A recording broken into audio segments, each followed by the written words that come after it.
Welcome to the Focus on Japan podcast. I'm your host, Lindo, and I'm interviewing my co-host, Caleb, today. What's going on, guys? So, as you may know or may not know, Caleb has been married to a Japanese lady. True. And for how long? We've been married for just about 7 years here. We're entering our 7th year, and then we've been together a total of 10. Okay. So quite a long time. Great. And so I'm going to be interviewing him about his marriage in Japan and his experience with a Japanese lady and all of that, because I think it's very unique and many people may be in that situation or might be in the situation.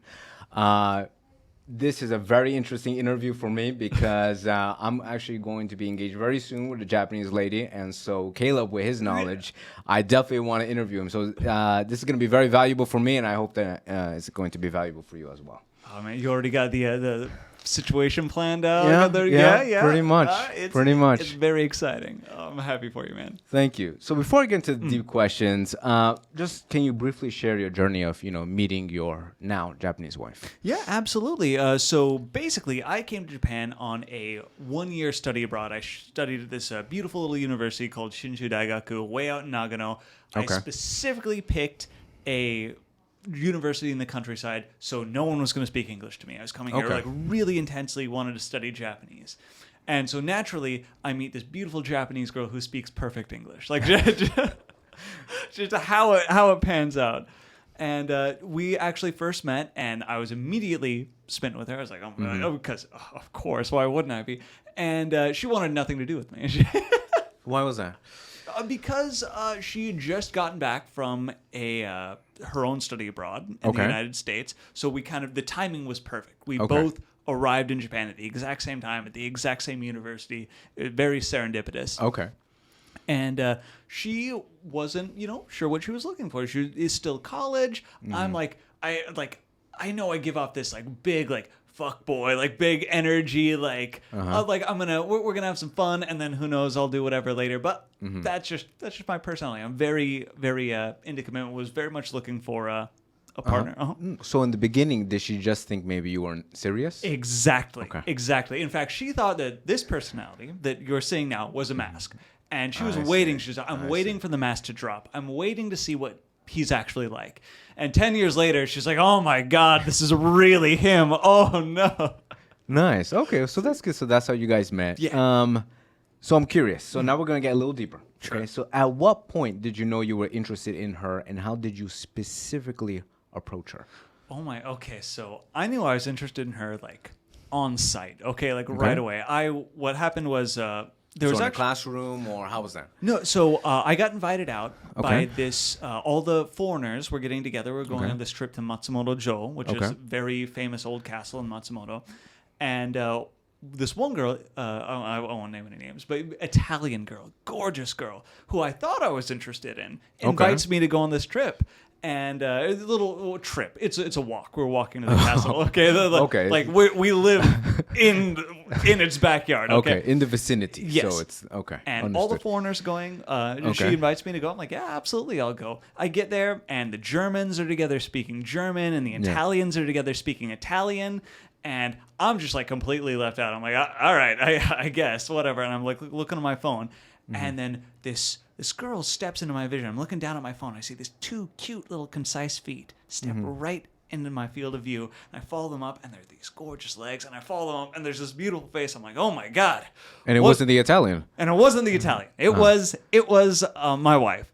And I didn't know that at the time, but very, very fortunate to find out. And she started talking to me, just introduced me. So she initiated the conversation. Do you remember what she asked? I don't even remember. I was so busy, just smitten. I see. But so yeah, I don't remember exactly what it was. Just hey, how are normal conversation started, because she wasn't coming up to me because she wanted to jump my bones or anything. Yeah. She came up to me just because, again, everyone else was speaking in their own little makes sense. groups, and we were the only ones there who weren't talking like that. So came up, introduced herself to me, and I immediately, I'm like, I'm going to take this girl out. Okay, so you knew it then. Oh, I knew at immediately. That point. Immediately. Do you believe in the concept of love at first sight? Yes and no. Yes, because I believe you can see someone and feel like a really strong connection, a really strong pull towards them initially. Absolutely. Did you feel that? Yeah, I saw her and I was just like, man, I really got to talk to this So girl. for you specifically, would you define that as love at first sight? It's difficult because we've been together 10 years now, and I've learned a lot about what love means. And if I'd been asked to do some of the things that I've done for her now in our marriage, for her at that time, I probably would have been like, I just met this girl. No course. shot. Absolutely not. There's no depth yet. Yeah, and love, I also don't think it's necessarily a super narrow definition. I think there can be very different types of love, and I think love grows and changes over time. So if you want to define like this really intense attraction to someone, you feel this strong like emotional and physical pull towards someone, if that is love at that stage, yes. But love also becomes like this deeper connection and, you know, kind of being willing to sacrifice things for other people, or having kind of, it's really weird, the confidence in someone to ask them to sacrifice something for you. Correct. Which is a big thing that a lot of people, I don't think about early on in relationships. Because some people are confused. Like, they don't know, like, do I love this person? Do I not? You know, am I just attracted to this person because they look good? So with you, was the pull because she looked fine for you, or was the pull because there was some chemistry there? For men, it is almost 100% initially physical attraction. Like, absolutely. But that being said, we had a lot in common, a lot of things. We would talk. We still talk. We're together 10 years. We'll talk for like 3 hours into the night. So that's chemistry. Yeah, we've got chemistry. Absolutely. You found that out on day one? On day one. Well, I met her. We spoke for like 2.5 hours. We walked to the castle. We did like a little tea ceremony thing together. We just chatted a bunch. I found out she was into rock climbing. I was a competition rock climber at the time. Found out she really liked Kraft macaroni and cheese, and I just got a box of Kraft macaroni and cheese from my family. Hey, why don't you come back to my place? I got a sick pickup line here. I'll make you some Kraft mac and cheese. Nice. Worked like a charm every time, boys. Listen to me. Kraft mac and cheese. That is how you get to a woman's heart. Proof. I don't know if that's true. It worked in my case. Be a study on that. But okay, no, that's very good. I thought that was really good to ask because, you know, about that connection there. Some people don't know how to realize that. So let me ask you this then. At what point did you know that you loved her? Oh, that was, again, that is like kind of a slow realization that happens, but then like you're confronted with the fact all of a sudden. Like it builds for a while, but under the surface, and you may not be like conscious of it yet. But I remember specifically, it's definitely the slow build for a while. Just like, I like you. Like, oh yeah, you're really important to me. I like you a lot. And then it goes to like, I care about you. And then I really care about you. And it just builds up, and you just like edge closer and closer to this L word as that kind of wells inside you. Correct. And one day we were chilling out in my apartment. Oh, just quickly, are you the type of person to use the love word frequently? I use it every day. No, not now. I'm saying back then, right? Oh, in any there's some people, they go into relationships and then like within the first week, I love you. Oh, absolutely not. No. Okay, so you were picky with it. Very picky. Okay. Very picky with the love word. Okay. Like I love my family members. I love basically any dog. Just like they're, but that's a completely different realm. Okay. And so Makes for this, sense. much more picky. Okay. But yeah, so just like this one particular day, like we were spending time together, we're really close, and I like got to where I almost said it. And she knew, and she was like, "What?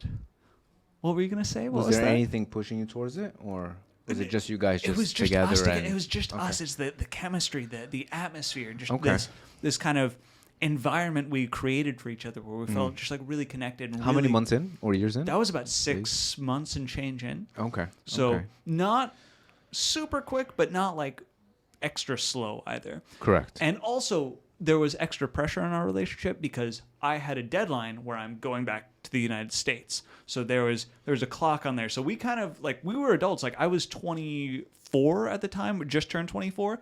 She was younger than me. And so we had to know, like, we're adults. Like, if this is going to work out, this is something we need to think about logistics of later. Correct. And so yeah, there's that kind of pressure there. But I don't feel like that affected, especially because it was 6 months in. I wasn't like, tapping my foot, waiting for the clock to run out or anything. Because you only had a year. Yeah, we only had a year together. And but yeah, so she was just like, you looked like you were going to say something. Do you want? 1 second. The lights have turned off. So we're going to adjust that. All right, so the lights are back on. My apologies for that. So, can you continue? Yeah, absolutely. So yeah, said I love her. She was very ready. She said I love you too immediately. There was no like back and forth. We were on the same page from day one. So it was really fortunate. I see. You know what's interesting? You mentioned that there was a time frame, right? Yes. So you were only here in Japan during that time for 1 year. Yes. And for sure you were going to go back. Is that correct? Yeah. I had to go back. I had to finish college. Yeah.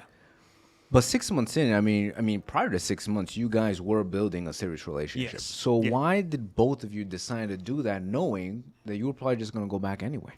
I mean, because with like love and relationships, you always got to take a chance. Nothing is guaranteed. Absolutely nothing. Okay, so that's on your part, and I get it. But for her, she felt that same. I mean, obviously she did because she went with it. But did you have to convince her in any way? Did you have to say like, "Look, don't worry. If it works out, I'll stay"? So one thing that has been really good about our relationship, and I think a boon of being like in a multicultural relationship and not speaking the same language natively, is that we work very hard every day to communicate. That is the number one thing. We're very deliberate about discussing our feelings. We're very deliberate in making sure that if we say something that upsets the other person, we always give them the benefit of the doubt and chalk it up to maybe some sort of miscommunication and then work to solve whatever that is. Where's that coming from?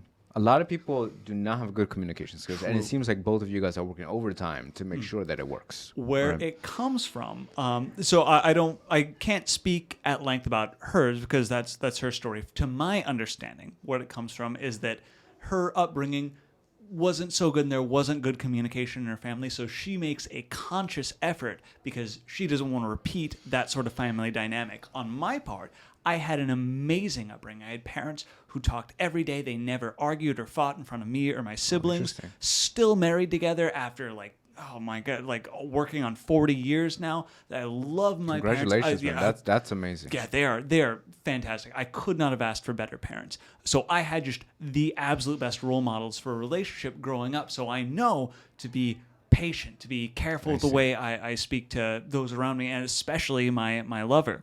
And so, no, I had that model. And so that's where it came from on my end. And we were able to meet in the middle that way. And so, yeah, we discussed everything. We were discussing, like, the logistics of what our marriage would like what the timetable would be like, what our relationship's going to look like in the interim when I'm finishing my degree in America and she's still in Japan. We had all these conversations probably like 8-9 months in. The reason I ask that is because, there may be some foreigners who come here under a tourist visa or, like you for just 1 year studying abroad. And maybe they find someone interesting, but they don't want to tell them necessarily that they only have like a year or 6 months or 9 months left because they think that maybe the relationship is not going to advance. So what would be your advice to those people in that situation? So generally speaking, in a relationship, honesty is almost always the best policy. Like there are a few niche cases here and there where maybe you keep something to yourself, but generally speaking, you like even if you're doing it and you're doing it for reasonable reasons, you don't want to put pressure on the other person, then you just end up blindsiding them when it actually does happen. Correct. Right? So just always be upfront about this sort of stuff. And timing is important too. I'm not saying like, oh, hey, I like you. We just started dating. Let me unload all of what I'm thinking about. Like, if we are going to get married, like, I've only got a year to do it, then they're going to be like, Doc, you are moving too fast. But it sounds like in the beginning, you told her that you were only here for a year. Well, yeah, so, like, part of, like, the very beginning, it wasn't a secret. It's not like, okay. Yeah, exactly. We were in college together. So, like, just obviously, I'm here to study abroad. Like, that wasn't even a big conversation. Like, the setting was very indicative of my time frame there. Makes sense. Okay. So, let me go a little deeper with you here. So, what were some of your non-negotiables when looking for a wife? And what would be your advice for others who may not know what their non-negotiables are? Oh, non-negotiables. Oh, my God. Okay.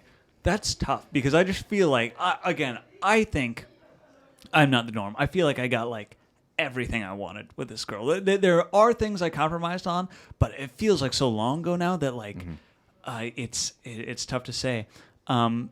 Basically, like, I really needed her to get along with my parents. Like, because first of all, if I bring a girl home and my brother doesn't like her, my siblings don't like her, my parents don't like her, like, that's a huge red flag, because now there's something that maybe I'm missing, because I have a huge trust in my family. And that's not everyone. Not everyone's family is necessarily going to be like a good barometer for the effectiveness of their lover. But I know specifically, in my case, that was it. I brought her home. Like when I went back to America, I took her with me, introduced her to my parents. They loved her. Okay. So it was a big, big thing for me. For your parents' case, it'll be more about the person, not necessarily the nationality. Yeah, exactly. They did not care that she was Japanese. Nationality never really played a role in my decisions. Like before her, I was looking at like some Italian girl, right? Like I don't care. It's about the person and not the nationality. So you guys were on the same page though. Yeah. You and your parents. Yes. In regards to that. Okay, makes sense. Yeah, and non-negotiables. We had kids. Okay, because like I really want to have kids because I think it's important. I think it's important for the future of the planet. We're not having enough children as it is, and I know that like. I have my dad, my mom to look up to, and they gave me this amazing life, and I want to pass that down because I don't want to take everything I build with me when I'm gone, right? I want to have someone to leave that to. I want to impart all of the knowledge and experience I've gained, and give that to my kids, people that I love. And so that's very important to me. And I also didn't just want to have one. So I needed her to at least want to have 2 children, preferably 3, because that way we're replacing ourselves plus 1. Yeah. And I think that's really that's important. interesting. That's how you saw it. Yeah. You're replacing 2 plus 1. Yeah. Okay. Replacing ourselves plus 1. I think that's very important. If I weren't so greedy and it weren't so expensive, I'd probably have more. Okay. But yeah, at least 2, preferably 3. She was totally on board with that as well. So those, for now at least, were your 2 non-negotiables. Yeah, those are the 2 big ones. And of course, you discover more things as time goes on. Okay. And you have deeper conversations about this. You're never going to know, like, we've been together a year, let's get married. These are all my non-negotiables forever. No shot. No shot that works out. But usually non-negotiables, how I think of it, they tie down to values. Sure. And fundamental things that you believe in. Like, you can change, but typically your Oh, principles and values don't change. Yeah, your like core principles Correct. are largely going to stay the same, yeah. Correct. Okay, so then you kind of knew what it was before you even got married. Yeah. Is that correct? Yeah, so absolutely. what about, those who are going to get married or are thinking about it, but they never even thought about this question? Honestly, like really what it is you need to find someone whose values align with yours. Like if you are like a devout Muslim, you should probably marry a devout Muslim or someone who is willing to become, or at least like their beliefs line up with that ideology. Like, because if you try and change someone who is not on board with that, you're just going to have a bad time. They're going to have a bad time. It's probably going to end in heartbreak. It's really tough. So just finding someone who, or like, let's say like you're a staunch, South Republican who really is against like transgender rights or whatever, and you find yourself falling in love with some like very liberal, Valley girl, whatever. Again, it's probably not going to work out. Not saying that either people are as bad or whatever, but just like the meshing of those 2 different lifestyles probably isn't going to be like overcome in the long run. Correct. Based on just your chemistry and love for each other alone. I guess I also bring that up because remember it is American and Japanese, right? So there's differences there in terms of like how you think in the culture and everything. And so there's going to be people who, maybe they don't understand like Japanese women. Yeah. Right? It's hard understanding women itself, right? So, So, how can they decide, okay, look, I don't know what my values are. I don't know, what's important to me. But they need to have something, right? If you don't know what your values are and you don't know what's important to you, I don't think you're in the business of getting married just yet. I think you need to spend a lot of time learning about yourself first, because you will find those things out eventually, and if you find those things out after you're already married to someone and they don't necessarily align, or you compromise too much about it, and you end up that eats at you on the inside. Yeah. It's not good. No, that's a good point. That's good advice, actually. So before getting married, did you discuss money, religion, politics, life goals, personal values, relationship expectations, gender roles, and alike? The reason why I bring up so many is because I'm curious about.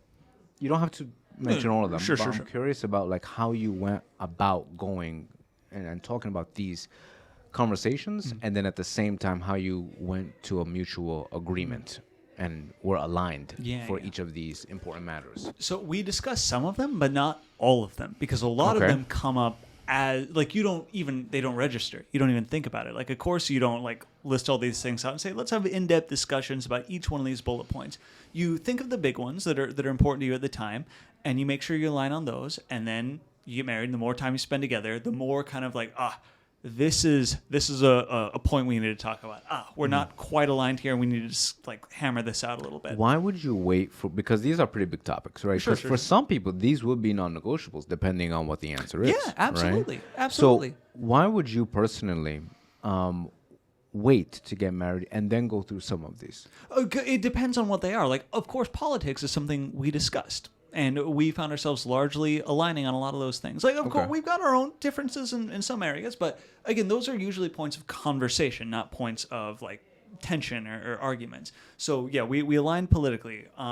We aligned in terms of gender roles. We're both just like, whoever is best fit to do the thing at the time should probably do it.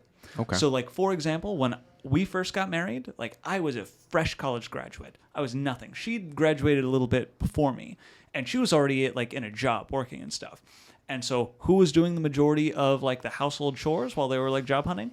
Fucking this guy, okay? Yeah, like of I'm course, already because you're already there anyway. I'm already there anyway. I'm there sweeping the floor, and I hated every second of it. Oh my! It took me a while to learn to be like a decent house husband.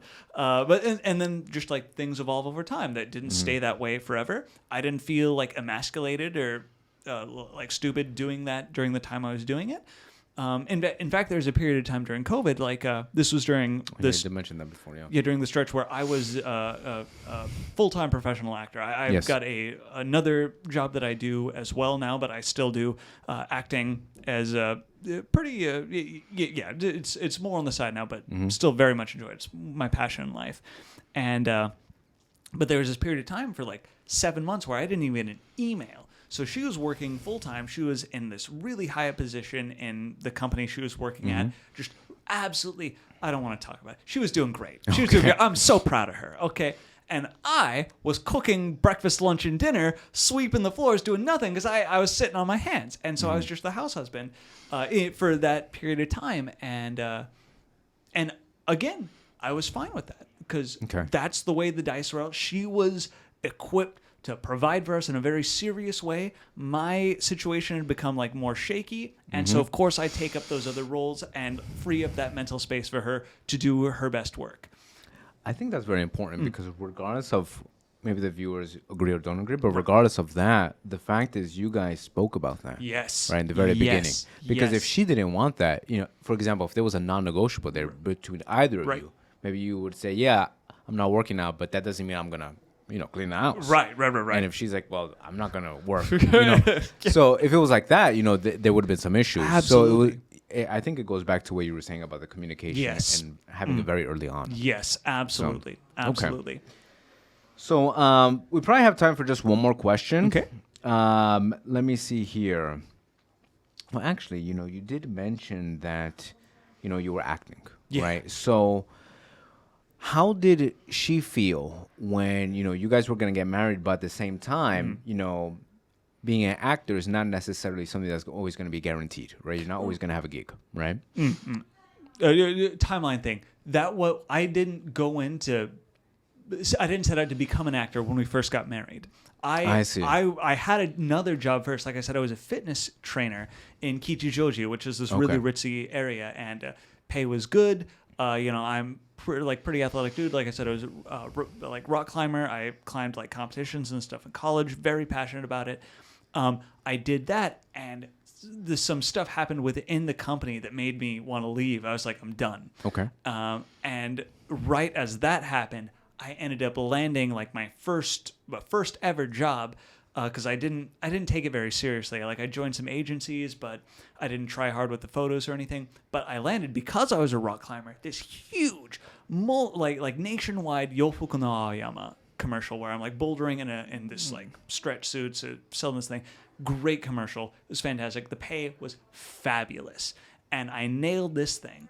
And my wife was just like, Caleb, like you always wanted to be an actor, like. we're pretty stable right now. So she was supporting She you. was very supportive right away because Okay. the shift. I left this one job for reasons she supported as well. She thought I should get out of there. She was like taking care of things on her end with the Slack. She's like, Caleb, go for it. And I was very lucky and ended up being super successful. What if she wasn't okay with that and she said, Caleb, you need to get a regular traditional job. This is too risky.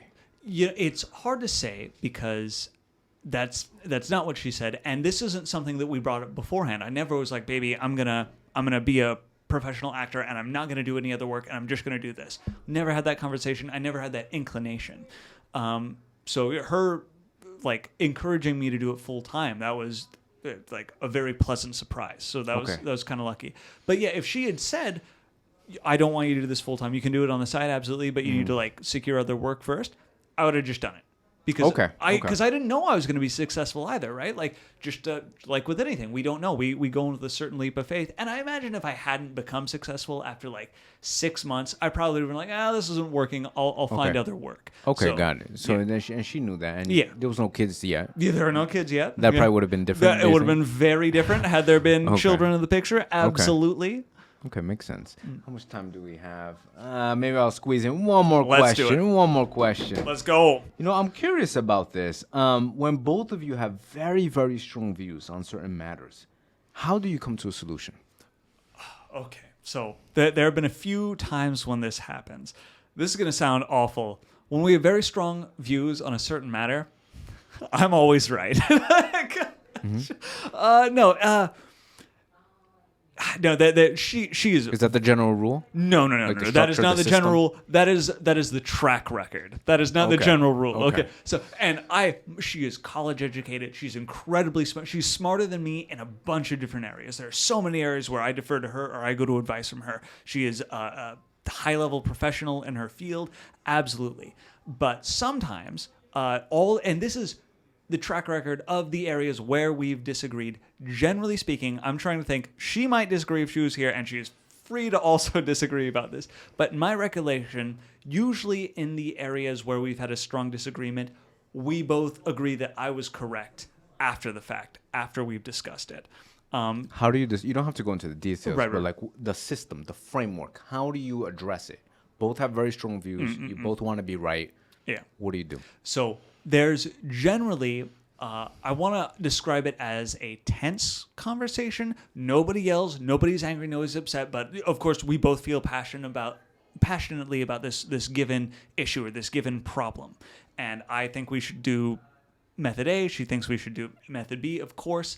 And generally in that conversation, you do not win. You do not pull that person over to your side. You pull them over to your side by very politely but firmly and logically laying out your idea. That's actually a lie. How you actually win the person is you appeal to their emotions. Like there's this idea of like a person is riding an elephant, and if you're going to get the elephant to come to you, you don't speak to the person. But you speak if both of you guys are doing that method, then again, it's the same thing of how do you get to a solution. It's a matter of who's better at it. Okay, all right. But after 10 years, she probably knows how you roll. She does know how I roll. So. I'm very good at it. But again, generally speaking, I lay out why I think it is correct to do things my way, or why we ought to do things my way. Okay. She doesn't necessarily agree at the time, but after some time, she takes the time to think about what I've talked about. And this has been in reverse. I've been wrong before too. I don't want to play it out like I am like always right. I'm generally right. But yeah. Usually it happens. You take some time, you think about it, you cool off from the conversation. A couple days go by, and then you go, well, know what? I think you're right. So that's the system you have. Yeah, that's though. the system we have. It's not let's go and get a decision now. We're going to lay it out. We're going to think about it. We're going to come back soon and discuss about it. None of these discussions are solved in the moment. Absolutely 0% of these things are solved in the moment. It is a process. You will never fix anything in one day in your relationship ever. How long has it taken you? A week? It sometimes takes a week. One of them took, I don't know, a year and a half before she came back and was just like, no, you were correct. I was not correct in my thinking on this thing. Okay. So, and it depends on how big the issue. That was a very big issue. That was a very the one that took a year? Yeah, the one that took a year. There's a very big issue. Shouldn't that have been quicker? You don't have to say what it is, but... It wasn't that urgent. It was appropriate for that timing. The timing. Okay. I don't want to go into what it was, but that was totally appropriate for the timing. Makes sense. Other ones, of course, happen a little more quickly, but this. But that's the framework that you guys have, so framework. that you know that you automatically default to that, and Yeah. since it's a system that you guys agree to, then it works. Yeah, exactly right. And that's the number one thing. You both have to agree on the system. You have to both agree on the thing. Like, it's nothing is decided by one person in a relationship ever. It is always the two of you coming together, 100%. Okay. Unfortunately, we do not have enough time. I want to ask Caleb much more questions. You can see that I have so many here, and but maybe we can do this another time. I'd love to continue this conversation. Absolutely, and of course, I would love to interview you maybe after like 6 months of your marriage and see how you do. Like, turn the tables. Like, I think there's good conversations to be had here. Great. Well, that's it for the Focus on Japan podcast. You can find me anywhere at Lindo Korchi. And you can find me anywhere at Caleb the Man Plant, except on YouTube, where it's a Rainfall Review. See you soon. Thank you. Thank you. Oh, fucking fantastic. What did you think? I love it.